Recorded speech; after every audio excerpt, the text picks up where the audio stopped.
মোৰ মৰমৰ দাদা বাইদেউ, ভাইটি ভণ্টি আৰু বন্ধু বান্ধৱী সকলোকে শিশু দিৱসৰ আন্তৰিক শুভেচ্ছা জ্ঞাপন কৰিছোঁ। আমি সকলোৱে জানো যে 14 নৱেম্বৰৰ দিনটো শিশু দিৱস হিচাপে পালন কৰা হয়, কাৰণ ভাৰতৰ প্ৰথম প্ৰধানমন্ত্ৰী জৱাহৰলাল নেহৰুৰ জন্ম হৈছিল 1989 চনৰ 14 নৱেম্বৰত উত্তৰ প্ৰদেশৰ এলাহাবাদত তেওঁৰ জন্ম হৈছিল।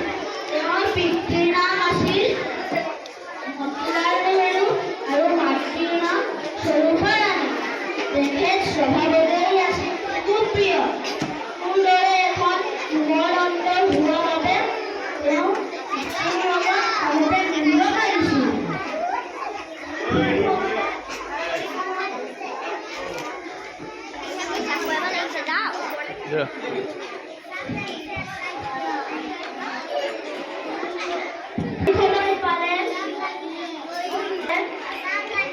আজৰি সময় পালে তেওঁ শিশুৰ লগত থাকে, কথা পাতে আৰু খেলি খুব ভাল পাইছিল। সেইকাৰণে শিশুসকলে তেওঁক মৰমতে নেহেৰু খুৰা বুলি মাতিছিল। শিশুৰ দৰে এটা কোমল প্ৰাণীৰ গোলাপ ফুলকো নেহেৰু খুৰাই বৰ ভাল পাইছিল।